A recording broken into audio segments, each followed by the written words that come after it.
MiamiRollerDerby.com, in conjunction with 247Miami.tv, is proud to present Rink Rash Radio. 60 minutes of everything roller derby in the 305. Visit MiamiRollerDerby.com for more information on upcoming bouts and events. And now, Rink Rash Radio. Welcome to Rink Rash Radio. We're your hosts, Shakespeare and Anger. And we want to welcome you to the episode of Rink Rash Radio. We've got some special guests here with me today. We got from Miami's Little Misdemeanors, Apocalypse. Hi. We've got also from Key West Derby Dames, Desdemona Lot. Hello. And we've also got our announcer, Tommy Gunn Cole. Greetings. We also have a couple of special guests calling in today. We have Alex Macias from Bayscape Miami, which he had a very successful event bringing together the skating community on Thursday.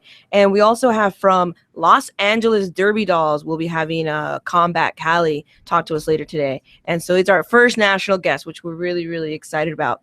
But first, let's talk about this last game we had, a win for Miami. Woo! I mean, 235 points to 95. Was the last score before, it rained out and we had to leave. But I mean, I had a blast. Apocalypse. Dude, that was like an amazing game. Like, I don't think I've seen all of you guys work together so well, like ever before. Like, you were all really focused and like you guys all did amazing. Yeah, it was my first time jamming. And I remember that point where Della was like, here's your panty, your jammer panty. And I'm like, oh, really? Me? I can do this? She's like, yeah. And I did it. And I was like so excited and so pumped. And I think that's what really put me in the game. Like I was in the game before, but that like really just kind of pushed me to the next level. And then you did awesome. You really did. It was fun. There some of the jammers were smaller, and I kind of had fun with them. They were kind of fun to pick off. Just like boop, out of bounds. Do it again. No, but it was really, really a good bout. I don't know, Des, you were there too playing. I was there. What did you see out of that game? I see changes in the team, Miami. I think they're all doing very well. And I mean, I haven't been in practice with you as often once I started skating with Key West, but I think you're all doing awesome. So, Anger. I saw stuff and things. People did good. Because reasons. Exactly. You kicked ass too, dude. Like you were jamming. I think what didn't you get MVP? Oh, she totally got MVP jammer. Yeah. You should have seen her face when they announced her MVP. She's like, "What? Serious? Me?" Like, yes, you totally. My face was more it. like, "What? No." No. But I guess you don't really realize what you're doing, and then like all of a sudden you're kicking butt. And I mean, Tommy, you were announcing. What did you see? I saw a lot of great teamwork, actually, and a lot of good communication. I saw a good strategy at the start, lining up on the line, which was a really big factor. The jammers were able to get through rather quickly. I mean, most of the jammers had a lead jammer before the first turn, if not by the second, which is not very common in games. And then not only that, but then once that happened, it freed all the blockers up to turn around and give their jammer heck. That's awesome. I would have never analyzed it that way, but that's great. No, that's a good analysis. I definitely think that we were able to hold that line and keep that jammer back. Absolutely. And all your blockers seem to block in teams of at least two, so that nobody could like get around them quite as easily. Yeah. And their blockers were blocking sort of solo individually, which made it a lot easier for their jammers. Just, okay, I only have to maneuver this one blocker, just get around, tiptoe through, and they were able to pick them off. Exactly. Yeah. And whereas you guys were working as team 2 by 2, one steering the other, or the other one just saying, I got the left, you got the right. And like you said, knocking them out of bounds and making them go back and start again. Yeah, no, I agree with you. I think I saw a lot of holes as a jammer. Like I was like able to get through a lot. There was a couple of really heavy hitters. Dizzy Boots. She was an awesome hitter. Yeah. I'm not Anger.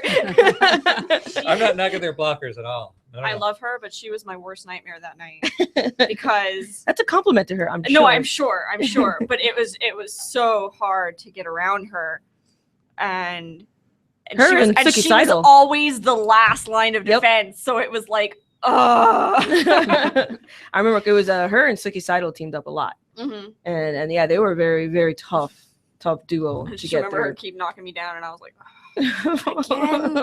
I love you and I hate you. Exactly. What about the juniors bout, Apocalypse? The juniors bout was a lot of fun. Like, we lost, but it was still so much fun. Like, I feel like I learned more from that bout than I have from like most previous bouts. Like I think, okay, first of all, I think everyone in our team has been playing long enough that we're not just like, what are we doing? Wait, backwards blocking. What is this? Why did he get a penalty? I think we all understood it, which led us to be able to work together way better. Right. Like, we still lost, but still. Also, I want to shout out to Poison Apple because that was amazing. Like, she got MVP. Yeah, she got MVP Jammer. Yeah, because that was incredible. Let me tell you, Poison Apple has been putting some time in. Yeah, and she's been really dedicated to taking her skating to the next level. And we're all very proud of her. We can all really see it. It's amazing. It shows. It shows. Yeah, like she has poured her heart out, and she's at practice. She's skating with us, and really putting it out there. So I'm really, really proud of Poison. I'm glad you brought that up. Yeah. And Thrilla got MVP jammer or blocker. Yeah. Which is really cool to see. Yeah. All right. So, any other observations about the game? Something that. Okay. I don't know, Tom. So we do have Tom and Des here, which are a married duo. Yes. So how'd you guys meet? Tom was telling me that you rejected him. Here we go. It's true.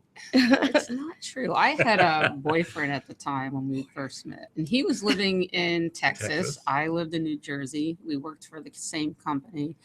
I worked for the headquarters, so he had to come up for training, and that's how we first met. And as I said, I was dating somebody at the time. So, and plus with long distance relationship, I wasn't sure how that was going to work out. So I just kind of told him I was seeing somebody else, and but by Christmas that year, we started emailing and talking on the phone at work and whatever. So we just started getting closer, even though we lived so far apart. And then he came to visit on his own outside of work to visit my family. And then he had to get relocated to Georgia, and I ended up moving down there. And that trip to Virginia.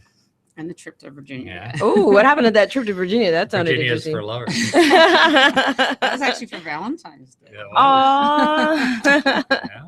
So, like, how'd you get into Derby, Des? Like, did you get into it after you guys were together? Oh, before? yeah. Okay. We were living in Allentown, Pennsylvania. I just decided to start because I haven't roller skated since I was younger. So I just decided there was like 4 roller skating rinks within 20 minutes of our house. Wow. So I thought, I'm going to go roller skating. I'll go rent some skates and skate and see how I do because it's been so long. And I picked it up fairly quickly since, I did it when I was younger, went to the rink all the time. And and then I mentioned it to somebody that I was going to go roller skating, and they said, why don't you look in a roller derby? And at the time I didn't, this is 2008, so I didn't know that there was roller derby at the time. And I Googled the Lehigh Valley area and found there was the Lehigh Valley Rollergirls, and they just happened to, it was in April, I think. I went skating and saw that in May, the end of May, they were having tryouts. So I went, and it was like 2 or 3 days of tryouts. And oh, wow. And then they had me come back as a member, and yeah. And that was the beginning of your derby life. Yes. And we talked about, like, I think at the pregame show, like, you haven't played another official sport, right? Like, this is like your first like sport. High school, I never got into sports outside. I just wasn't that type of girl. That's interesting, because like I've always been interested in getting to sports, but never got involved in sports. This is also like my first official sport. I don't know about Apocalypse. I played soccer for like 1 season and I hated it. So this is the first sport that I got like really into and like deeply entrenched. I don't know. There's something about running that I'm like, ugh. Yeah. No, then, I was not. But then you put skates on and it's like, yes, I can do this. I can do this forever. So we do have another game coming up. Yes. And Des, you're going to be there. Are you playing both games? I believe I am. We got a doubleheader, which is 2 women's teams. We got Key West's first ever official bout. Yes. Coming up to Miami to play against the Fort Pierce team's B team, the South Florida Bruisers. And so that's going to be at 6 o'clock on March 21st at the Sunnyland Hockey Rink, 9300 Coral Reef Drive. Tickets at MiamiRollerDerby.com. And then at 8 o'clock, we've got the Miami team, Miami's Vice City Rollers, against the travel team, the A team for the Fort Pierce, South Florida Rollergirls. So it's 2 games for the price of 1. And it's $10 tickets in advance. Visit the website, MiamiRollerDerby.com. I'm really, really excited. I think we played South Florida Rollergirls in the first season. Our first season. Yeah, in our first season, they were our second game ever.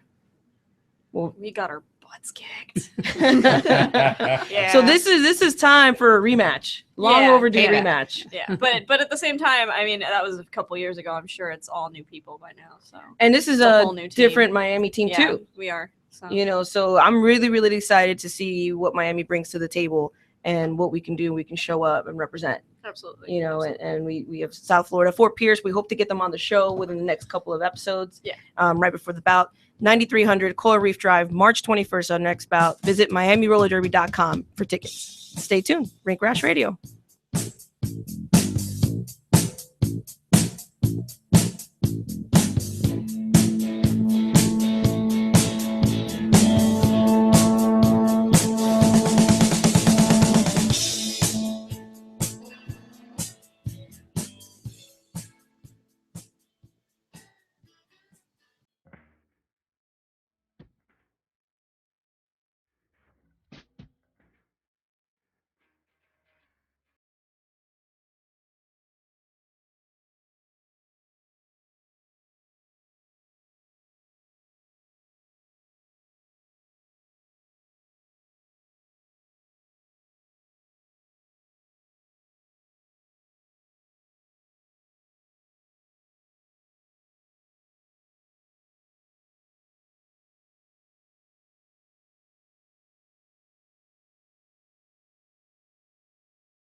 Alex, say your ABCs.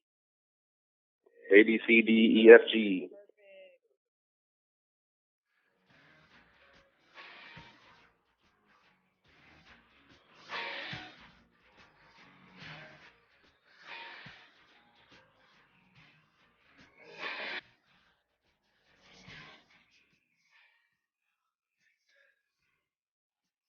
I love all of it. I can't pinpoint it. I love hitting. I love jamming, obviously. Okay. And I love it. I guess I love it most because I love to skate. By skaters, for skaters. You're listening to Rink Rash Radio on 247miami.tv. Welcome back to Rink Rash Radio. We're here with junior skater Apocalypse from Miami's Little Misdemeanors. We got Desdemona Lott from Key West, as well as her husband Tommy Gunn Cole, who's our announcer, and of course host Shakespeare and Anger. All right, and we've got a special guest with us today. Calling in is Alex Macias from Base Skate Miami. What's up, Alex? What's up, Rink Rash Radio? Alex, so we're so excited because we actually attended one of the largest skating events in Miami, and this was your event, Base Skate Miami.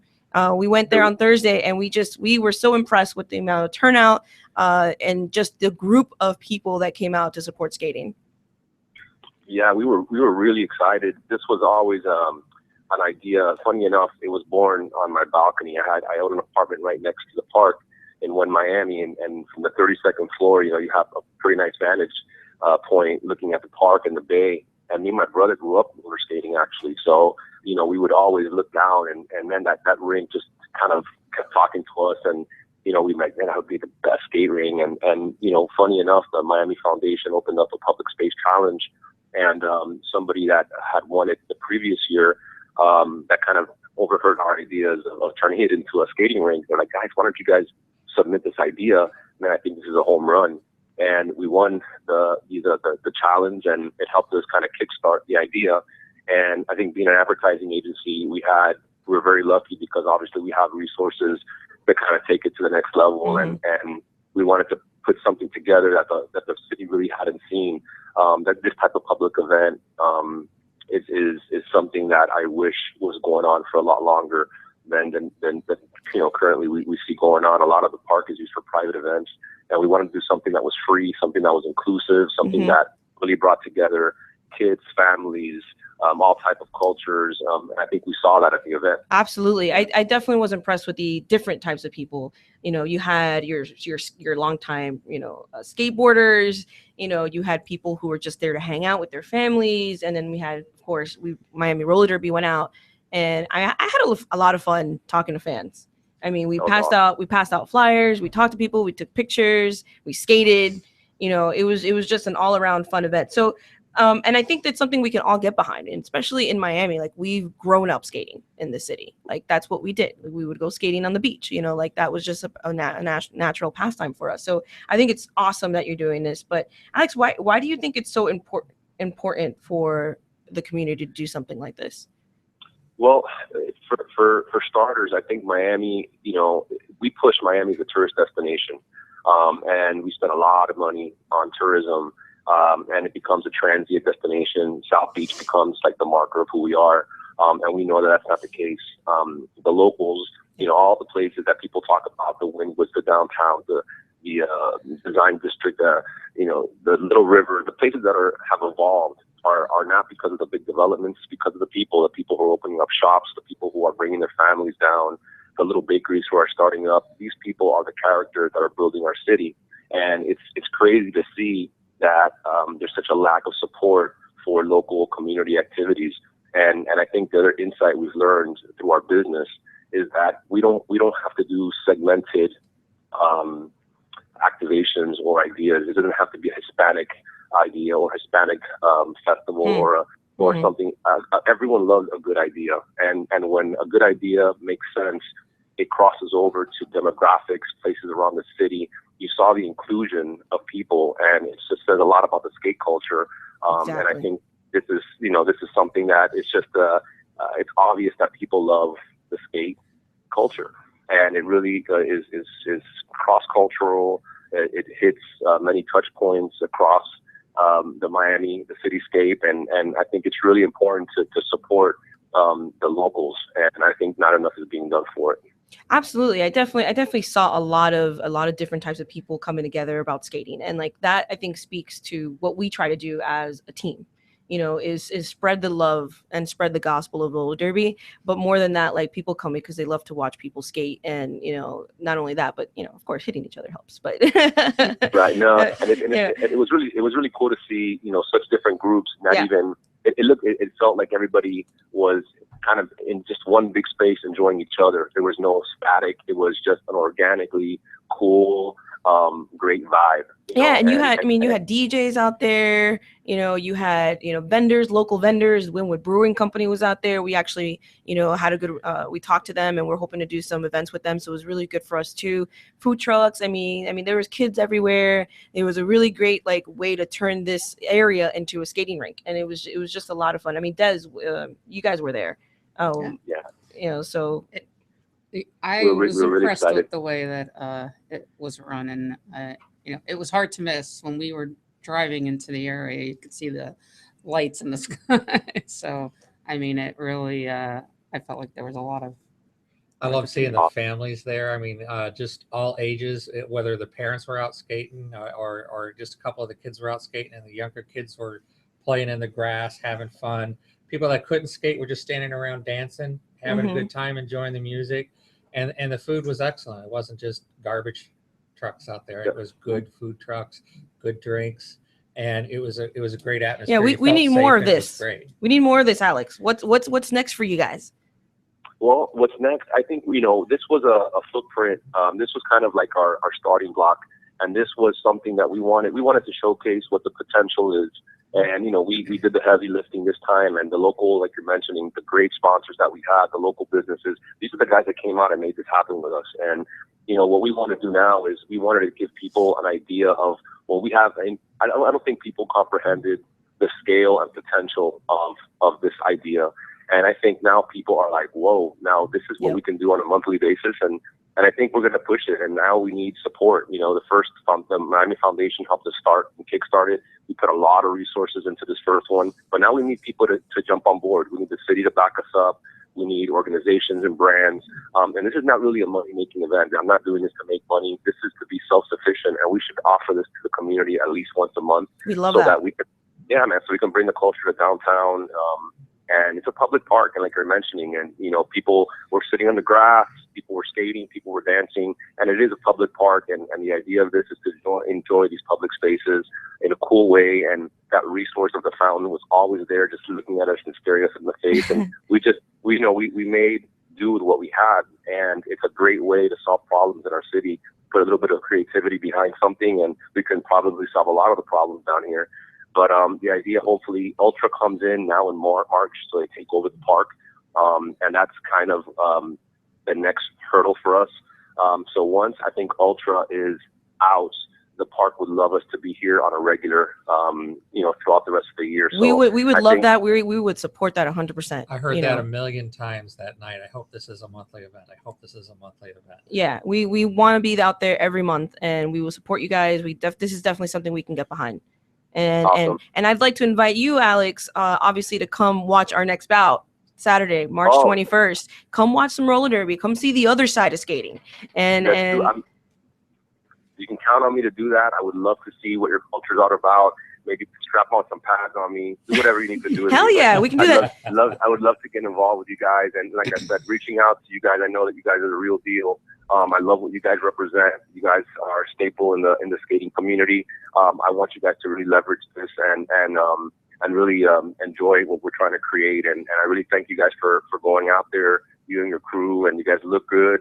You guys have a great energy about yourselves, and count on us for your support. On and off the skating rink. Thank you so much for that, Alex. We'll get you in for the pregame show. We have a pregame show from 5 to 6 on Bout Day, March 21st. And we can talk some more skating. We can talk more community. We can talk about how, creative ways we can do to, just raise awareness and about active lifestyles in the city and really bringing people together around skating. Awesome. And we'll have a lot of updates on, if you go to Facebook on the Basegate Miami page. We also have a good Instagram page, also Basegate Miami, and we'll be updating dates and information and cool pics and all types of cool stuff just to kind of keep everybody in tune with what's the next step. Awesome, Alex. Thank you so much for calling in. We really appreciate it. And we'll talk soon, man. Thanks, guys. All right. Take care. All right. That was Alex Macias from Basegate Miami. Coming up next, we have a special guest from Los Angeles Derby Dolls, Ms. Combat Cali. We do have a game coming up. Visit MiamiRollerDerby.com for tickets Saturday, March 21st. And Stay tuned for Combat Cali from Los Angeles Derby Dolls. We're here with Desdemona Lott from Key West Derby Dames, Apocalypse from Miami's Little Misdemeanors, and Tommy Gun Cole, who's going to be our announcer, as well, of course, your host, Shakespeare in Anger. Thanks so much for tuning in, and we'll be back with Combat Cali from Los Angeles Derby Dolls.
I love all of it.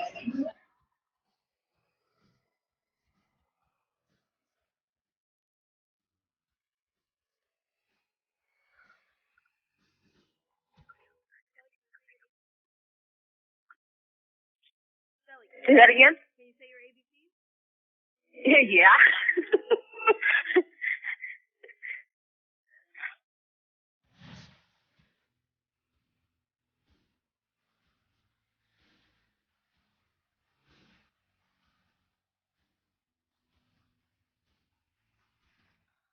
Quads forever. You're listening to Rink Rash Radio on 247miami.tv.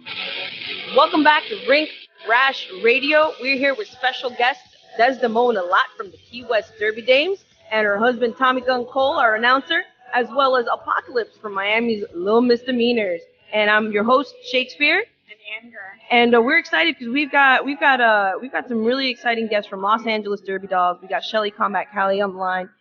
We did also want to talk a little bit about some of the pregame show that we did last time at our last bout, and just kind of talk a little bit about skating before we introduce Shelly. So would you mind playing a clip? Dizzy Boots? We've done that, and it was phenomenal.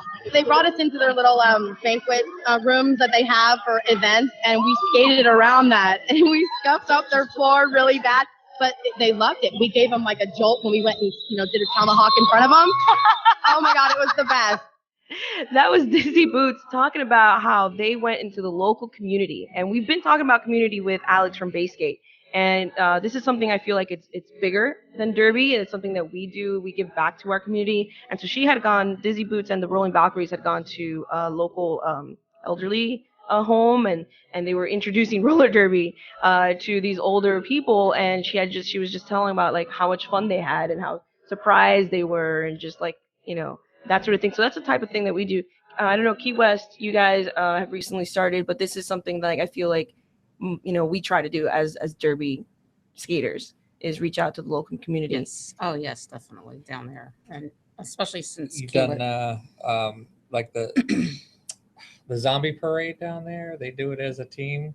Well, a zombie bike ride. Yeah, they So did it as a derby team. there's over 7,000. A zombie bike ride. Zombie bike ride. It's something they do in Key West. So it's just we try. Some of us did go from the league, and you dress as a zombie. Some dressed in costume like it was Halloween, but you ride your bike through the streets of Key West and all dressed as zombies, and they close off the road so that everybody could ride through on their bicycles. And it's a lot of fun. Yeah.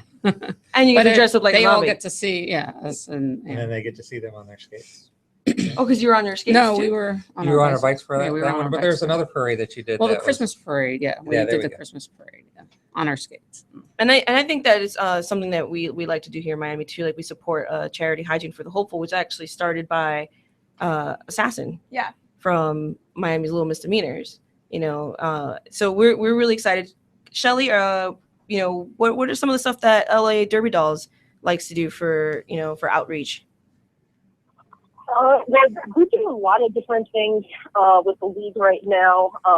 We participate in a lot of we participated in Cicla V. I was at a different fundraiser that day, so I didn't get to go to that. So I didn't actually get to know much information about it, but I know that they basically had shut down a lot of the streets in LA to do like an outreach fundraiser. I believe it was for children's cancer, and they basically had people skating down the streets literally in downtown LA. That's amazing. So it wasn't just for like roller skaters, but there are people on skateboards and rollerblades. So it kind of got a lot of the community to come out together, just to kind of help band together for that. We have what's called the street team with the LA Derby Dolls. So we do a lot of outreach with them. We do a lot of fundraisers. We'll do fundraisers for other people and organizations if they ask us to. So we're constantly doing something, which is awesome. So that's one of the reasons why I like being a part of the LA Derby Dolls so much. Yeah, no, I agree with you. I think like Derby, you're not just skating and playing in games. Like you were involved in committees, you go and do fundraisers, you plan events. We really try to reach out to the local communities, whether it's, I think we did like the bed race one year. We try to do different events. We're going to be at Sprung Beer Fest on March 7th, just kind of like raising awareness about Derby. Like anything that gets us to talk about Derby is always a good thing, So Shelly, you used to play for Miami. Yes, ma'am. And well, I never got to bout. That was one thing I didn't get up to, but I was in fresh meat. We got to make that happen at some point. We got to make that happen. Well, you got to come down to Miami. I have. I know. I can't wait to see a bunch of you guys at RollerCon that's coming up in a few months. That's right. Because I've definitely upgraded my skill level immensely since then. Awesome. So Combat Cali, where does that come from? Where'd you get that name? Combat Cali was actually given to me by Naughty C Cups. Your Naughty Of course. Of course. It was Naughty. Naughty actually named me too. Naughty names everyone. Yeah, she does. Well, she's great with coming up with really good names that fit that individual. And she had first given me Major Pain, and then that was actually taken. And then she came up with Combat Cali. Combat being because I was in the U.S. Army, and then Cali because I am originally from California. Thank you. That's really cool. Yeah. And you're originally from California. So how'd you get started? Actually, because of Naughty as well. She's the one that got me into it, started to get me training. Because Naughty, we need Naughty on the show. I know, you do. Her and Pam who played on my softball team.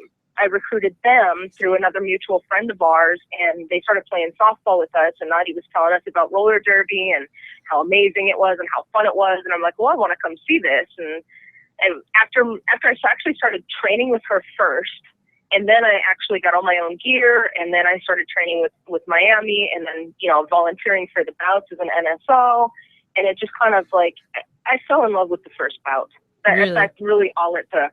And I was just like, wow, this is amazing. Because these women are so well-rounded, so amazing. They're so athletic, and then they're so, like, even personally successful as individuals. And I think that Derby just kind of gives you that extra confidence to be able to go out and do things even better outside of Derby than you maybe would have before. And I've seen it several times over. I agree 1,000% with that. Actually, we had last night, we had a journalism student from FIU come and do interviews with the team. And one of the questions that she asked was, how does Derby empower you? And, you know, it's not something like I can't pinpoint to one thing per se, but like that, I think that's like pretty much what I told her. I was like, it gives you so much confidence that it translates outside of the track. You know, it's not just what you do on the track, but, you know, because you're constantly being pushed, you constantly push yourself and you're stronger and more confident because of that. And that definitely, I think, translates to all aspects of my life. I mean, I don't know, Des, you know, what Derby has done, you know, for you in terms of, you know, translating off the track, like. Definitely confidence, I'd say. And I think, not that I'm that outgoing, but I think it brought me out of a little shell I was in, I guess, too. So I made a lot of friends, too. And during 7 years I've been skating, so. Shelly, I think that's something that you had mentioned, too, that it kind of helps you come out of your shell. Shelly, shell. Yeah, it does. And we were talking about this with a couple of our other girls, just sitting around getting our gear on one day. And one of the girls was almost like a real true introvert, to where she really didn't even want to leave her house. She actually forced herself to start doing derby. And she's one of the girls like, don't touch me. I don't like being touched by people. But just over the last couple of years that she's been doing derby, she's become a little bit more, well, a lot more actually, of like an extrovert. She's excelled at derby. She actually just got drafted to one of the teams. So, I mean, it really broke her out of her shell. And that's amazing to be able to see. Anger's making faces right now in the studio. You can't see her, but I'm calling her out because, like, she, in her mind, when you just said that, she's like, yeah, that's me. Yeah, I remember when Anger first joined up with Miami. Tell us about that. Amazing things. Wait, hold on. Tell us about this. What did you see Anger when she first joined? Anger was a very quiet individual. They're very quiet. You feel that way now? Come on, girl. No, just very quiet. I wouldn't say withdrawn, but just it took her a while to warm up and get to know you. Then you can't get her to shut up. Good.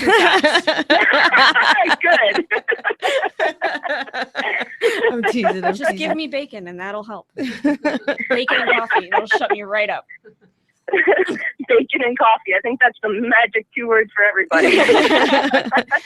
Shelly, we're so excited. You know, you're our first national guest on the radio, and that is yes, and we're very, very proud to make that happen. We definitely appreciate the derby love and the derby community that comes with all of us. You know, really being passionate and supporting one another. This isn't just about Miami's Vice City Rollers. This is about supporting, you know, the derby community, and you're being the first of that instance. So we're really, really excited for that. You know, hang tight. We're going to have you again for the last segment of the show. And we'll be talking some more with you about the Los Angeles Derby Dolls and a little bit more about roller derby. Stay tuned. Rink Rash Radio.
Has been some resistance. I think it's because, you know, women's finally found a sport to call their own. we have basketball and football. I mean, girls are coming to that, but we've started it, and we kind of made it our thing. So, women finally found something to call their own. And I think they just feel like some of us are trying to come in and to take over it. But we don't want to take over it. We're trying to follow your footsteps because we aspire to be you guys. Back to the show before the fresh meat gets rotten. You're listening to Rink Rash Radio on 247miami.tv. Welcome back to Rink Rash Radio. This is the last segment of today's show, and what you just heard was Hulk Hogan, the bench coach for the Rolling Valkyries at the last pregame show. And he was talking about men's roller derby, and my question to him was, what do you feel, the sentiment is towards men playing roller derby? And, he was talking about how, hey, we're just here to play just like you guys. We're not trying to take it over. So Des, you've played a couple of co-ed bouts. What do you think about, guys playing women's female-dominated sport? Well, men played in the past, so I think, I'm okay with them playing, and I know some women don't want to play against them, whether they feel they're just too rough, and I've played against them and felt sometimes that they hit harder than women. Yeah, they do. Yeah, but they do. I'm okay with it. It's fun to play against the men. Well, I have 3 brothers on the junior team, and I've played with a lot of other. I found that junior teams tend to have more guys than adult teams. I don't know why that is, but and we have the Miami's juniors, Miami Loomis Demeanors is co-ed now. Yeah. So you are going to be playing with more guys, and now you're playing with 2 of your brothers, right? Yeah. So that's interesting. So what's it like to hit your brothers in practice? It's fun. I like it a lot. What do they say about it? Well, Isaac, I think, is really scared that, he's seen the way I hit Thrilla and Assassin and Apple, and has just been like, don't hit me like that yet. Just wait a while. Aaron is like, hit me. I want to play. Come at me, bro. Exactly. And Isaac is how old? Isaac is 11. And Aaron is 13. Okay. And that's funny that you mentioned, the guys being scared. Yeah. Because when we went out to Baysgate, we were there with the Wynwood Brewing guys, and they're like, "Oh, are you one of the skaters from Miami Vice City Rolls?" I was like, "Yeah." He's like, "Come hit my friend." I was like, "Okay." So I go over there. He's like, "No, don't hit me. Don't hit me." I'm like, "It's not gonna hurt. I'm not gonna do it But I thought it was funny, this big, and he's big. He was a big dude, and he was intimidated by me, and I'm 5 feet tall. So it's like, why? Shelly, you're on the line. We're talking about men's roller derby. Have you played any co-ed bouts? What do you think about guys playing a female-dominated sport? Oh, yeah. I mean, we get used to our refs are mostly guys. I mean, we have a pretty good mix in our league. Most of our teams are all women, juniors and adults, but we do have a lot of guys that come in from our refs and from other leagues that are co-ed or men's teams, and they actually play with us on Rec League. We have what's called Rec League Bank Track, which we have Sunday nights, and then we have Did Rec you say League bank track? Track. Did you just Yes, say ma'am. bank track? Yes, we're bisexual.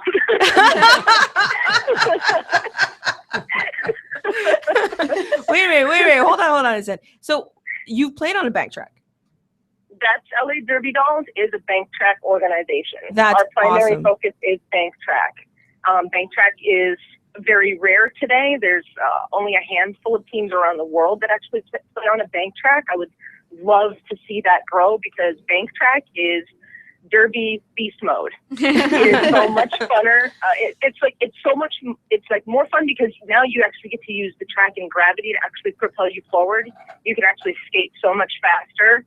But you do get hit a lot harder because when they're coming down the track to hit you off the track, they have gravity to use to help them out as well. Yeah. But it's a lot of fun.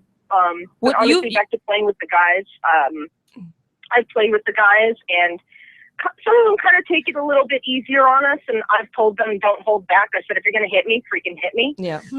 Yeah. Because it's going to make me stronger and tougher in the long run anyways. Absolutely. But I'm sorry, I'm still on the bank track.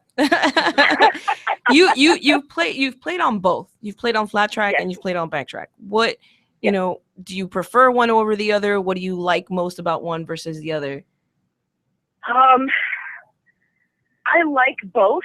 I think I have more. I prefer bank track.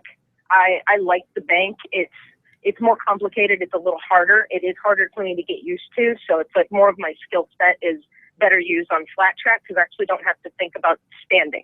Mm-hmm. I mean, you're on the bank track. You literally have to think about standing, feet position, so you don't roll off the track or slip and fall on your bum. Wow. You got to pick cheek. That's what we say. Did you say think cheek? Pick a cheek. Pick a cheek. Like don't pick your tailbone. Pick a cheek. So you fall on your butt a lot, basically. Oh yeah, Okay. We fall down a lot, especially in like the fresh meat program because we're still getting used to it. What's funnier is what I've noticed is that those of us that have come from flat track have a harder time getting used to the bank track. Really? Because everything is actually opposite from what you do on the flat track. We have to plow stop now with our left foot. We have to T-stop more with our right. Because of the angle. No. Yeah, it's a little bit of a different game, and our jams are only 1 minute. 1 minute jams? Yeah, they're only 1 minute, and trust me, there's some points that can get scored in 1 minute because it's a faster game. Also, we can't skate backwards. Skating backwards is actually a penalty. What? So we can't go backwards at all. You can't even step backwards. You can't slightly roll backwards. Our momentum has to constantly move forward, and we cannot actually even stop on the track. We can tiptoe, but we have to keep moving forward. Yeah, I could definitely see how that might be harder for someone who's used to playing flat track derby to learn how to play that, because that's all that we do. In flat track. That's interesting. So you have found it, a little bit challenging to kind of learn how to basically and then you have to switch your gears, right? Because you play flat track too. Yeah. So you have to be able to know when to do what. That could get confusing for you. Yeah. So it's fun. It's challenging, and we have to change our wheels. The bank track, we can't use our flat track wheels or our outdoor wheels on the bank track. We have to use different wheels on the bank track. What wheels do you use on the bank track? Right now I've got 93As, and I just ordered 93A juiced. So I'm going to try those to see a little bit softer works for me. The super hard is not, I'm still kind of slipping and sliding in the turns, and I want to have a little bit more grip. Because when you come down that track and you hit that turn, I mean, you're literally almost hanging sideways, off the track. At least that's how I feel. So it's like when I do my crossovers, I feel like I'm going to fall off. Oh my gosh. That's so scary and exciting at the same time. That's what it sounds like. I don't know. I mean, so let me ask you this. So, you've played other sports. You've played baseball, softball, volleyball, football, soccer, and rugby. Yes. What is it about roller derby that keeps you coming back? The family. It's unlike any other sport that I've honestly played. People come together, as a family to support one another. It's the way that the LA Derby Dolls is structured is when you get into, we have a DPV program, which is Derby por Vida, and that's the very beginners. Derby for life. So, yeah, Derby for life, exactly. And that's where people start off there. If they've never seen Derby, they don't know anything about Derby. They're coming back after a really, really long break, 5 years or something. They might want to start there. If they've never skated before in their life, DPV is the very basics. They get you on skates. They get you geared up. We have a ton of loaner gear from skaters over the years that have just donated their old gear. So we have gear for them. The only thing that they have to do is basically buy their own mouth guard because we're not sharing mouth guards. Yeah, gross. No, we don't want to do that. But DPV basically is an 8-week program, and then they basically say, okay, you know what, you're ready to try out for fresh meat. And fresh meat is the more advanced level. That's where you know about derby, you know how to play derby, but you need to get used to the bank track, and you need to learn more about our derby because flat track is the more popular one. And then from fresh meat, you get try out and you make it into sub pool, which is I'm trying out for sub pool tomorrow. Okay, good luck. Yeah, thanks. Nervous, but we'll see how it goes. This is my first sub pool tryout. And then once you make it into sub pool, that's when you start to actually sub onto one of the teams. Okay. And we have 4 teams. You have 4 teams. Yes, we have the varsity brawlers. We've got fight crew. We've got tough cookies, and then our 2014 season champs is the Sirens. And then even above them, we have the Ryettes. and the Ryettes are like our all-star travel team. They are the beast mode of the beast mode of bank track. They are just the most amazing skaters I've seen in my life. I'm just like in awe at the things that they do on this bank track. You wouldn't believe the things that they could do on this bank track. It's insane, but it's amazing to watch. That's pretty cool. We hope we get to see some of that. We would like to talk with you more, but we are running out of time. I would like to invite you, of course, and any of your LA Derby dolls to come out to Miami. If you guys are ever here, come watch us. We do have a bout coming up. I don't know if we'll be able to make it for March, but we hope to get you guys down at some point. Our next bout is Saturday, March 21st. We got the Key West Derby Dames and the South Florida Bruisers against, and then we'll have at 8 o'clock the Miami's Vice City Rollers against South Florida Rollergirls, and we're really excited. 2 games for the price of 1. Tickets are $10 in advance. MiamiRollerDerby.com for tickets. We do have a 1-hour pregame show of Rink Rash Radio special edition, and come watch some derby. Come watch us kick some ass. We're ready. We're ready to roll out. This has been Rink Rash Radio. Thank you guys for coming out. We really appreciate it, and we'll tune in next week.